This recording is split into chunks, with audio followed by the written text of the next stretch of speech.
And we became this thing, I called him Rangwane and he called me Lali.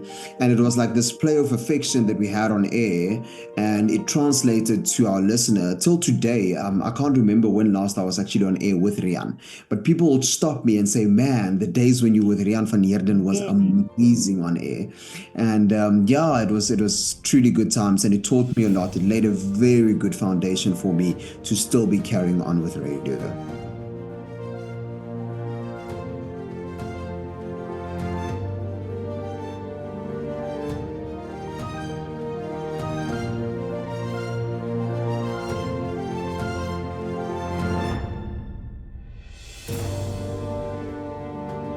Thabiso. Hey, how are you? I'm fine, thank you. At last I get to speak to the Fresh Prince of Radio. Man, I'm so sorry that it took so long. I've got patience. Let's put it that way. Yeah, thank you. Thank you very much. But so great to speak to you. Are you in Pretoria? Thank you very much. Yes, I'm in Pretoria. I'm actually home at the moment, so I'm not in studio. So they maybe might be a dog or two barking just now, but that's fine. I like it that way. I like it that way. Or a hadida. Yes. Oh, that's a South African thing. That you know. Well, actually, I spoke to somebody the other day in Kenya, and there was I didn't know, but I heard a hadida there as well. So wow. It must be an African thing. My goodness, the continent that 100%. Please remind me, where you from again? I'm in Vienna. Wow. Yeah. How is it? How is it in Vienna? It's lovely. It's cold at the moment, but the sun is shining. So that's nice. It's great. That's nice. And the quality of life that side also good? Quality of life, yeah, really. We can't complain. And gorgeous. It's a beautiful city, and I think it's wonderful to live here. I'm very grateful that I can live here. That's awesome. But it's also, my roots are in South Africa. I'm also a South African girl, so it's wonderful always for me to talk to South Africans and to also highlight what's going on in that side of the world. 100%. But you are a radio presenter, and what else is on your list? Man, I wear so many hats. It's like you say, I think I love to say my first hat is I'm a child of God. I love Jesus with my whole heart. And I am then just literally his vessel. As you said, I am a radio presenter. I absolutely love radio presenter. I've been a radio presenter for 14 years now. And I am a DJ, I'm an MC, I'm an influencer, I'm an all-round entrepreneur. So my hands is in the pie with everything that I can get my hands on, I guess. And I just literally go in there and give as much love as I can in places, as I know that is something that sometimes we feel that we don't get enough of, or we feel that we don't have. And I guess I feel that that's my place to go in, and just spread the love. But you're so comfortable with everything you do. I've seen on your Instagram page, you just do it. I guess that's the thing, right? That's the thing with doing it professionally for 14 years. I think I've been a DJ for basically almost 20 years. I started when I was in my teens. My cousin actually got me into it. He had like a computer, but the computer that still had like the backside with the screen, and like there was this big box that went with it, and he had sound, and he had a program on the computer called Atomics, and we would take songs and mix it into each other and basically try and be creative with that. And I just developed such a beautiful love for music with that. And and then just basically from there, I became a very good DJ. When I got to Jakaranda FM, one Rian van Heerden, he taught me how to then MC, because that's another part of what we do, and I got very comfortable with doing that as well. So I guess the comfort comes with the years and experience. I also have a show on a Sunday from 6 p.m. to 10 p.m. But today I am here with you We're going to have fun. As I said, we're going to make memories once again. Last year was incredible. I'm honored to be back with you again here today. And I'm inviting you to come down to, of course, get your head shaven, to color your hair. En die lekker ding op die oomblik is die skoolvakansie. But how did you get into radio? Was it something you always were interested in? I must say, man, and this is, I think, the story it basically unfolded in this way, that I cannot take the glory, but God can take the glory, you know.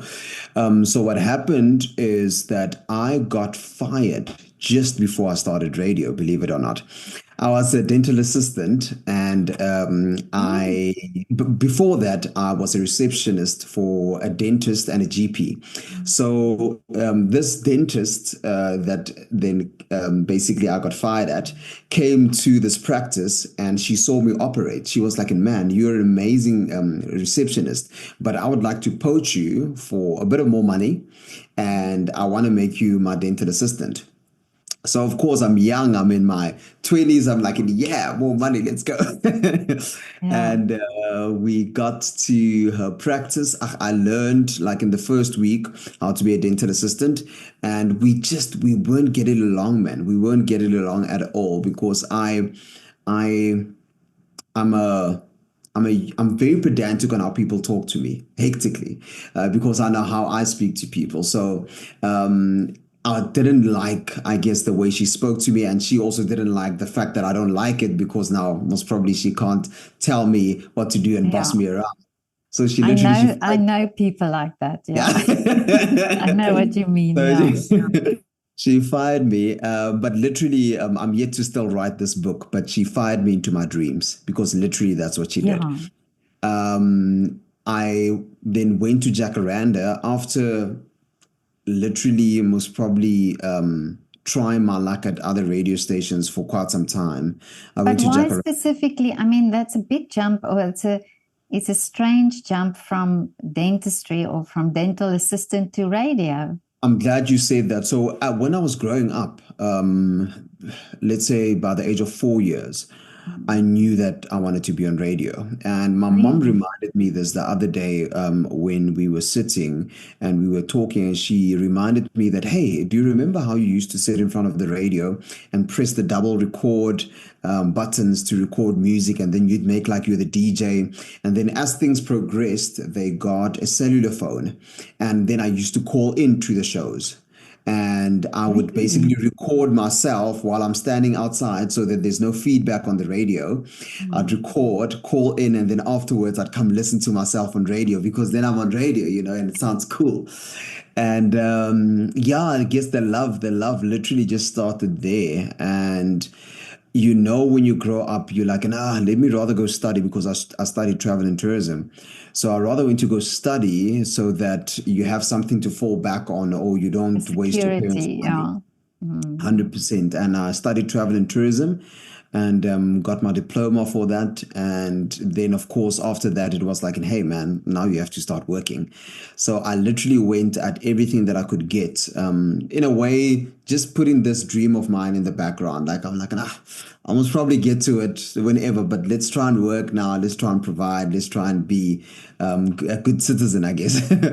And I guess this thing just kept on chasing me, hey, because when I got to Pretoria as well, I have a favorite DJ by the name of DJ Fresch. He was on 5FM, and I used to call into his show, and I became a character on his show. And then I put him on the spot one day, and I was like, hey, dude, can I please come through to your show? I just literally want to shadow you. And he allowed me to do that. And I guess when I got fired, it literally, everything pointed towards radio, because I was like, man, you even listen to Jakaranda FM growing up on radio. Try Jakaranda FM, and you can literally speak 8 languages. And one of the languages that are spoken on Jakaranda FM is Afrikaans. En ek kan baie goed Afrikaans praat, en ek dink dit gaan my help. Ja. So I was like, nee, man, let's do this. Ek het ook Jakaranda geluister. Is dit? Nou moet ek vir watter jare? Many moons ago, when I lived in Pretoria, I listened to Jakaranda. Yeah. That is super. Yeah, that was like the go-to station, I guess. Like you still hear it on Yeah. when you go at filling stations. It's like blabbing on their Mm. speakers as well. So which is amazing, you know. And yeah, I guess after that, like literally everything just pointed towards radio. And I must say though, Jacaranda FM did say no to me 4 times. Literally, they were like, "No, we Really? don't have space. No, we can't create a space for you. There's already DJs in place, so there's no space for you." And then literally the program manager at that time, his name is Neil Johnson. And until today, I still thank him so much for giving me that opportunity. He literally had me go into training for about 2 months, how to do traffic. So I was the first traffic reporter that did mid-morning and mid-afternoon traffic on Jacaranda FM. And from there, the rest is history. So you must have done something to make him remember you, or approach you again. I would have hoped so, you know, because he was a very there's this beautiful Afrikaans word, harde leermeester. He was literally yeah. Like he was really tough, you know, and very well so because he taught me so much. The same with Rian van Heerden. Yeah, now he's a harde leermeester, but they taught me so much when I started joining radio, and I fell under his wing because I did the breakfast show with him for 5 years, and then I went on to do the afternoon drive with him for 2 years, and we became this thing, you know. I called him Rangwane, and he called me Lali, and it was like this play of affection that we had on air, and it translated to our listener till today. I can't remember when last I was actually on air with Rian, but people would stop me and say, "Man, the days when you were with Rian van Heerden was amazing on air." And yeah, it was truly good times, and it taught me a lot. It laid a very good foundation for me to still be carrying on with radio. Jacaranda FM is where you are tuned into. My name is Thabiso Khambule, the Fresh Prince of Radio. And today, in the Jacaranda FM building, the one and only Vusi Tembakwaya. Mr. Khambule. But Thabiso, you talk about now they've rejected you 4 times. How do you deal with or how did you deal with that rejection? It's quite amazing that I have taken on other levels and sorts of rejection as well. So, of course, like getting into the industry, you try different things out. Now you want to be on ads, and then you go on audition. So you get rejected so many times. So I got comfortable with it, and I took it as a stepping stone.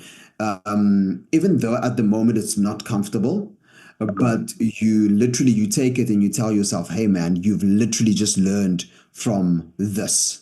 So you literally have learned from this experience, and you can then take it and literally have it fuel you for the next experience as well, you know, because now in a way you're kind of used to this whole rejection thing, and you know that there's a particular person that they most probably want that they're going to get, and you're going to get your role as well, and which I did. There's 3 ads that I've done for Acer, for Scooters Pizza that time. That was long ago. And I forgot the other one now, but yeah, there's basically ones that you do get and ones that you don't get, and you literally become comfortable with rejection, which is a good thing, because then it just literally makes you a go-getter. Then you know that if I fail here, there's a next one coming. But as a child, were you always this confident and this sort of daring to do these things? Because I just think it must be, you know, you just get on with it and you just go, and if you want to do something, you just go for it. It's gonna sound so conceited now, but I was honestly the popular child, but not really? because of my academics, because my academics sucked. And not because of I played first team rugby in primary school and in high school as well, but we were small town, so to get first team wasn't really like a huge thing. Like it would be, let's say, at Pretoria Boys High. Yeah. But I think that I'm not sure where the bubbly personality comes from. I think a part of it I see in my dad. My dad is quite, he loves talking to people and he loves people. But I was always that one that would be in all circles and just literally love people, you know, even though I think at that time it was weird. because you have the issue of we just came into being a democratic country, so you almost, because my Afrikaans is so fluent. I had this whole thing of, hey, with the black kids, I would be like, hey, you're not black enough to be here, and with the white kids, okay, you're not white enough to be here. Want ek kan nou Afrikaans praat, maar as ek aan hierdie kant is wees, dit soos like, dude, you're the guy that talks Afrikaans. So, dit was like a weird setting geweest, man. But when I look back at it now, being in my 30s, I'm like, in Tubbs, that was building you, man. That was teaching you people's cultures and people's hearts so that you can understand them better with what you're doing now. Because I find that I can't reach out to people way easier than most people can, because I can conversate with them. And Madiba said this actually so well. He said, if you speak someone's language, you speak to their heart. And I see it every time. Yeah. No, absolutely. And I think also it's so wonderful how powerful a language is. And you see it actually here as well. If somebody asks me, how do you say this word in Afrikaans? Just the fact that they're interested is, for me, it's something wonderful. And I think it's also, and you see it also as somebody from the outside living here. The moment you have to speak the language, you have to at least try, and that opens up people towards you the moment you speak the language. So, but you speak a lot of languages.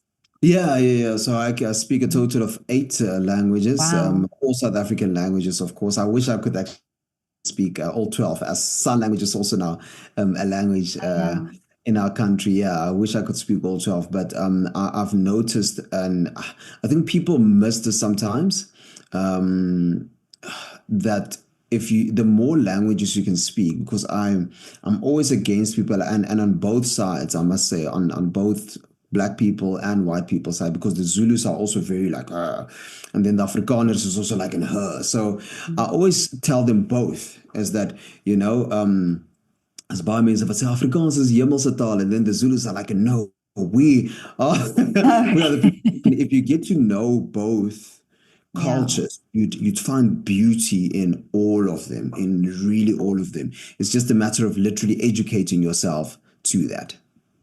Well, you talk about Zulu now. I spoke to a court interpreter just a while ago. He has his own podcast, but on the side, but he's a court interpreter. And he told me that Zulu is such a expressive language that as an interpreter, you have to, if people come from the rural parts of Africa, South Africa, and they speak Zulu, it's very descriptive as well. And then you have to sort of translate that. You cannot just translate it directly to English. You have to translate what the meaning is of what they were saying. 100%. I agree with that. Because I know so many languages, I also know that there's some words that get lost in translation. So you just cannot translate those words, no matter how hard you try. You can get close to it, but it won't be as expressive. And on all sides, I talk about Afrikaans, English, Sepedi, Venda, Zulu, like everything. Like there is just some words that get lost in translation that you just cannot express as well as you can with that specific language. But where did you grow up? I grew up in Mafikeng. It is in Northwest Province, yeah. Oh, I know what that is. We basically moved a lot. We moved around quite a lot because my dad worked for a hospital, and he was first a secretary at the hospital, and then he became part of the finance, or he became a finance manager within the Department of I think it was the Department of Health. Yes, it was the Department of Health at the time. And so I can remember the first 2 houses that we stayed at was given to him by his work, by the government. And then he decided that, you know what, he has to, one day when he's done, he has to have a house of his own. So he built a house in Ditakong. It's a village very close to Mafikeng, like 15 kilometers away from Mafikeng, Ditakong East. And that's basically where we moved there, I think when I was in grade 4. And then I basically spent the rest of my, can I say, teenager life in the Taukong village, but which was also amazing. I can remember that time I couldn't understand because I went to town, I went to school in town. And I was so angry with my parents that why are we living in a village? I also want to live in town where there's lights and where there's all of that, you know. So you want that flashy You life. want that, yeah. Yes, you see it at school. But now, honestly, that I'm older, I'm so grateful for those moments because they taught me a lot and they kept me humble. I think I'm in a place in my life at the moment where I literally, it's like my eyes are being opened to quite a lot the older and wiser I get. But it's also that the roots, and I've spoken the last few months a lot where people mention this, their roots or where they come from. How important is that shape who you are, and we sometimes take it for granted. And me sitting here in Europe also, my roots, my South African roots is also for me so important. And I realize that also the older I get. That's amazing, man. And sorry, I know you interview me here, but I have to ask, how come you moved to Europe? Oh, that's a long. I first moved to England and then I moved to Vienna, but that's a long story. We'll have to have a coffee for that one. But Okay, we'll set up yeah. another meeting with a coffee on that. We'll have to.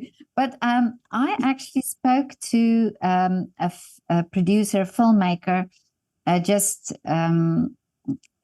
earlier in the week, and was so interesting because he talked about the very strong traditions and things that is really so important. And you see that also I highlight a lot of art in Africa specifically, because I would love for people to see Africa as this creative hub. The people, Africans have this creativity in them that's not taught.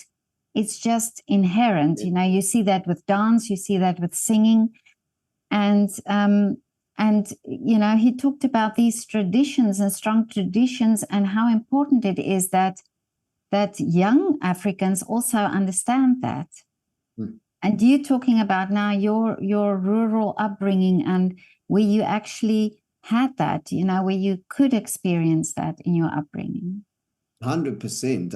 I think we are such a rich country. Pietra, when I think of, I had a trip that I made with my family. It was pretty long ago. I think it was like about 6 years ago, where we literally in one holiday, we went to all 9 provinces of our country, just exploring it. Sometimes just going through the province, sometimes sleeping over in the province. And till today, there's a place that I discovered 2 years back in Nace now. That till today, I literally go out there and tell people that I know we as Africans, as South Africans, we want to go overseas. Like even me, I haven't made an overseas trip as yet. I would love to go overseas and I would love to go see what there is in the world, But there's so much in South Africa, and I keep on finding out new gems the more I travel. And it's literally just that, to get in your car and tell yourself that you're going to see a place that basically you haven't been to before. And it still feels a bit safe here because you can pick up a phone and say, hey, I'm stuck here, or whatever the case may be, please come fetch me. Where I must say there's a little bit of a worry, once I cross the border, am I going to be able to do that, But I'm looking forward to that. I'm definitely looking forward to that. But it's as you say, man, this country is beautiful. Its people is beautiful. The continent is amazing, and it's so rich in so much. And I definitely, I'm a huge advocate when it comes to that. And I champion Africa and I champion South Africa as well. I think we have beauty. We have beauty in this country. Absolutely. And if you see, if I just think of all the artists that I speak to in South Africa, but also in Africa, and you see how, and I've recently also spoken to a lot of young artists, they're still in school, but they painting and they're so so eager to learn and to develop the art, and also they tell stories through their art. And I think how amazing that we have that, that we have these youngsters that can see the value of it, but then also established artists in South Africa that you think, wow, the world has to see what South Africa has in store, that we don't just focus on negative things, but that we do focus on these positive things. 100%. I totally agree. And we can broaden it. We can broaden it even by saying that, we have an amazing rugby team. Yes. That is well known. Our cricket and our soccer, Exactly. but there's so much that we can tell the world about when it comes to South Africa. And I mean, the talent, as well as, like you say, the art talent is absolutely exquisite. I went to Cape Town, and I was emceeing, I was DJing actually a certain function, and I got booked in the night before. And it's quite amazing, when I walked into the hotel, in the foyer, they had all of these art, can I say, showing it, almost like an exhibition that was basically right there in front of my eyes, and I think at first I felt a bit ignorant because I didn't know that there's this beautiful art that we create. And secondly, I was like, wow, this is amazing. And it's exactly like you say, I wish the world would see more of what I'm seeing right now, because it's from different things. It can be from metal. It can be from just painting. It can be from literally plastic. It can be from, the bottle tops. Basically, it's really mind blowing. So I totally agree with you when it comes to that. But getting back to your radio work, why Fresh Prince of Radio? Where did you come up with the name? So it's quite amazing that you asked the question. You asked good questions. I got involved with a few businessmen that are just literally, and I'm saying this loosely, so elevated, and not looking down on anybody, but they're so elevated within their thoughts and within what they do, that I'm so blessed to have literally fell under their wing. They call themselves the 4 a.m. Club. And I became part of the 4 a.m. Club, which literally changed my views and my way of seeing. So Marcius, who is the founder and the CEO of the 4 a.m. Club, he told me about a book that he read about this gentleman that was a cleaner at a radio station. And this radio station had a very talented radio presenter. But the only thing about this radio presenter is he would drink a lot. So every now and again, he would come into studio a little bit drunk, and the day came where he was not functioning. Like, he was literally out of his skull drunk, if I can put it that way. And as this guy was cleaning, he can see that, okay, this radio presenter passed out. And he was like, whoa, okay, this is my chance. This is my opportunity. I want to be on air. I've always wanted to be on air, even though I've been cleaning around. Let me take this opportunity. And he went on air, and he had a hook. And the hook that he used was a name. He gave himself a name. And it was almost like a stage name. And it was a name that would sit on people's minds for them to remember him. And Marcius was like, hey, man, you should get such a name. And I was like, that's cool. And sharing a little bit earlier with you that one of my favorite people in the radio industry is DJ Fresch.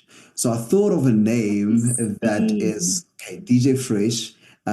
Just also pay my respects to him, because he's literally the first guy that told me, hey, man, come through to studio, come see what I do. And I was like, hey, I'm still young. I still qualify as a prince. And I was like, let me just mix all of this together, because you get kings and princes from villages and DJ Fresh. So I was like, hey, let me just mix it all together. And it has a ring to it, because you have the Fresh Prince of Ballet. So why not have the Prince of Radio?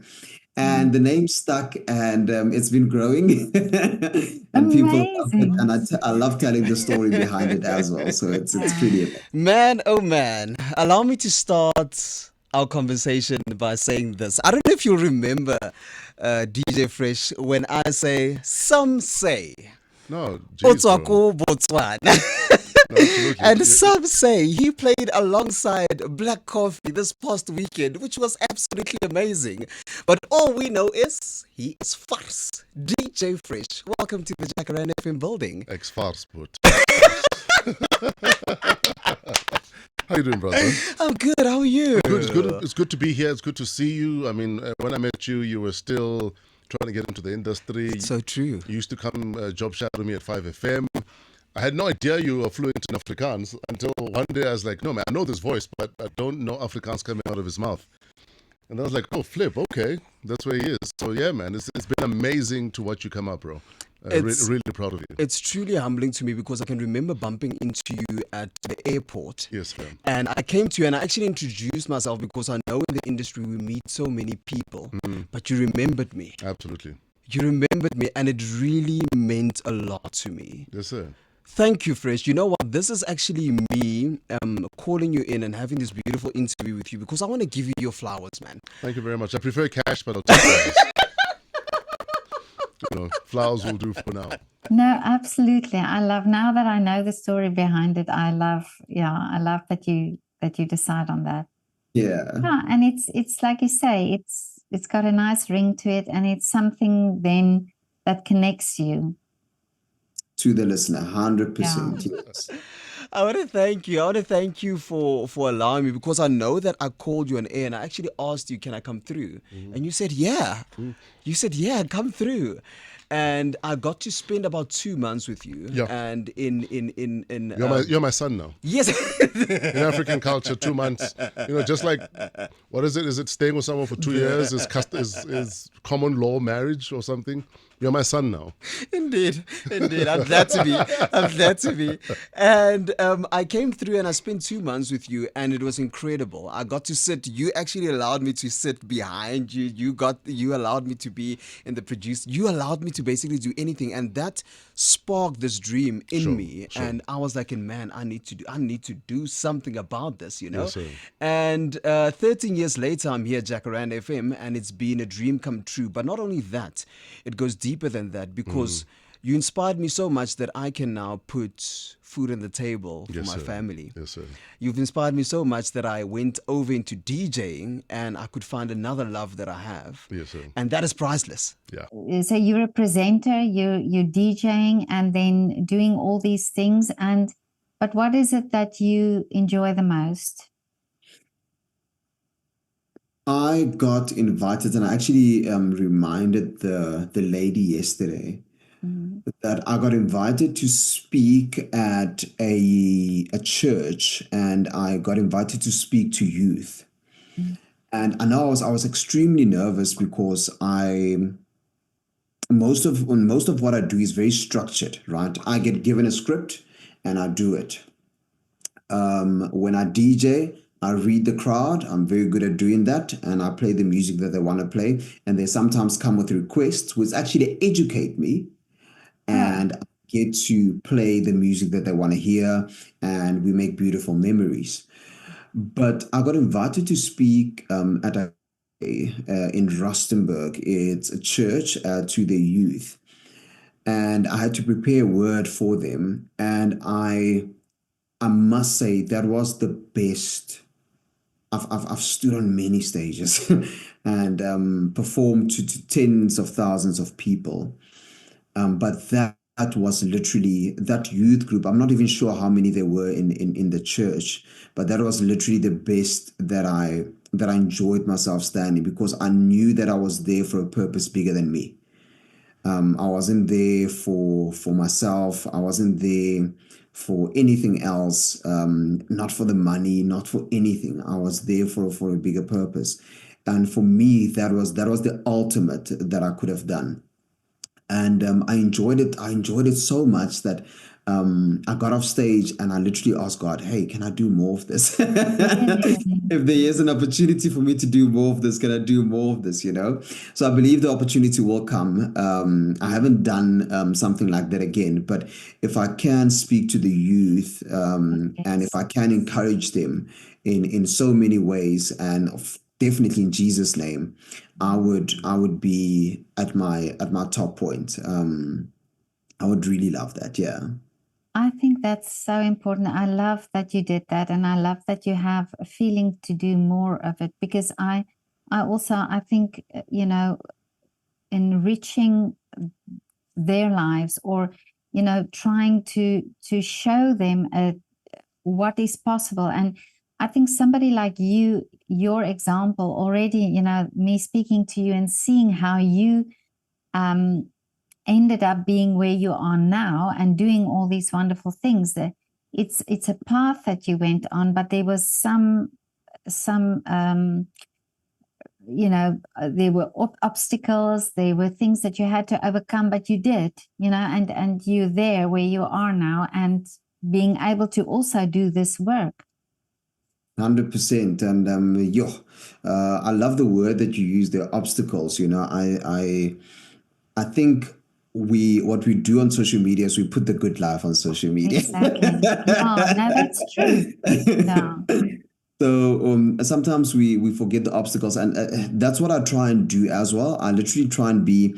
I love using the word hot, honest, open, and transparent. Because I wanna not be negative and be in this victim pocket, but I rather want to take this. If something bad happens for me, my performance coach actually taught me this so well. It's like in Tubbs, things happen for you and not to you. Oh yeah. And I was like, that is so true. So every little thing, if I go out here and there is, let's say I'm driving and I get a burst tire, I immediately go into, why is this happening for me? Why is this happening for me? Maybe at the next robot, someone would have hit me and it would have been worse. So Exactly. like I literally always am in this positive state of mind and stay there, because it's so it is very, very healthy to be there. Yes, does some things knock me down? Of course they do, and I have to pick myself up, But I Yeah. think it's so beautiful to be able to ask yourself, especially when you go through those obstacles, why is this happening for me? And if it is happening for me, I should also be able to go onto social media and say, hey man, I got a flat tire. It's not lacquer, but maybe this is why it's happening for me, because it immediately creates for me a position where I can encourage rather than be a victim and say, oh, this happened to me. Not nice, Yeah. but rather say, hey, this happened because maybe, who knows, a truck would have hit me at the robot. So basically, it then gives me an opportunity to make something positive out of that moment. Well, absolutely. And you got fired to take you to the radio, I mean, sorry, what an example that is of, that's true. Because if you were stuck then in this victimhood of, oh, I'm fired, so, but you didn't, you just went for it.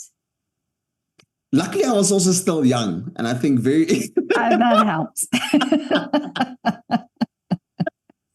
No, that So absolutely yeah, helps. I had that willpower, man. I was hungry. I like wanted to fall into everything. So I guess that helped. That helped definitely a lot. But you're right. If I think of my peers, and especially if I think of where I'm from a village, and I got fired, I could have immediately said, I'm giving up. And I think to some sense I did.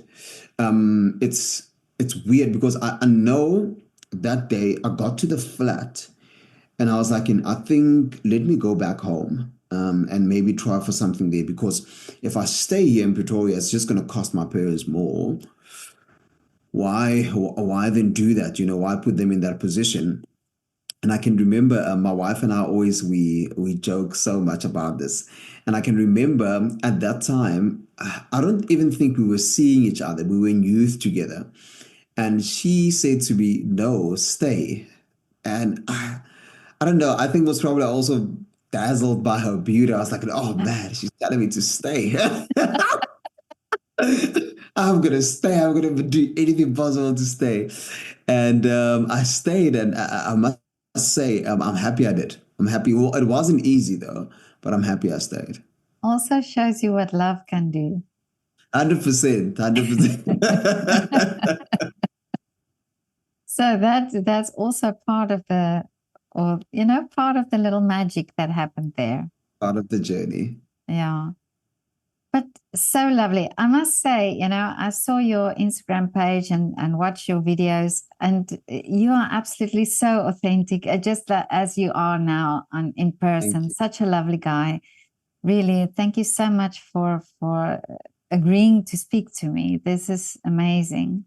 Like I said, just my apologies from my side, man. I felt like everything that falling in place. I was like, oh my goodness. But thank you. Thank you for the patience. That's fine. But I have to ask you now, what is the dream? What are your wishes for the future?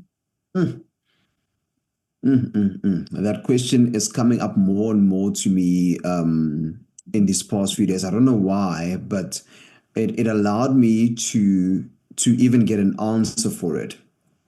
And I know actually as well to Marcius, he's literally a mentor to me, and I told him that, hey man, in 5 years I would like to do 1, 2, 3, 4.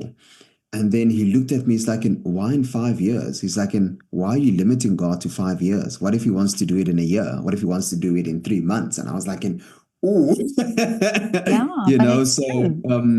yeah, so yes. And I thought to myself, hey man, maybe think a bit broader when it comes to that. And like you say, what do I wish for the future? And at the moment, I work weekend radio, so I'd definitely love to get like a week daytime radio, which is in the week from Monday to Friday, and then I can actually see my family on Saturday and Sunday, because at the moment I literally almost have a 7-day week. Because I work on a Saturday and a Sunday, and during the week there's always something that I'm doing. I would definitely love the daytime slot on radio, and still continue to be an MC and a DJ, and eventually pass the baton on to the youth. I would love to teach them how to do this. I would love to teach them how to MC, how to DJ, and how to make a business out of it, because in the end, what I do is a business. There's a business element to it as well, and there's a fun element to it. I think I'm just so fortunate that I get paid to have fun. I get literally paid to have fun. So to teach whoever's interested and whoever's up and coming, to teach them how to do it, and also the business side of it, where I failed, where I had to get up and dust myself off and go again, to basically prevent them from hitting these potholes, if I can put it that way. But also, I guess, giving them free reign to also experience their own potholes, because, through that you learn. That's literally how you learn.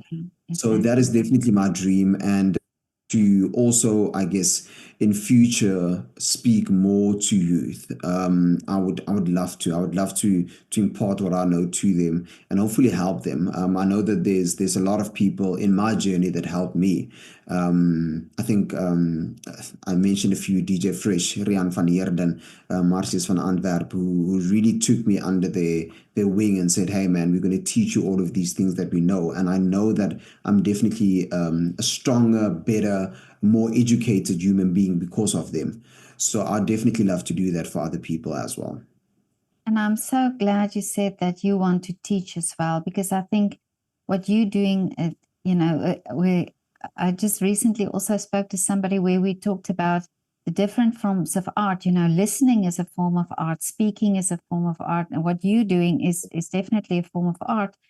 And what I also love about these young artists, and that I find amazing, is that they want to, and I'm talking about Durban area, in the rural area, they want to help other young people to do art, because it's uplifting, it's taking them off the streets, or it's giving them a purpose, or it's showing them what is possible. And it's like, you don't need much, you need a pencil and paper, and you can start off doing it.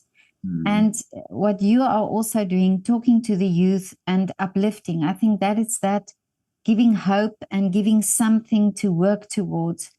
That is so important.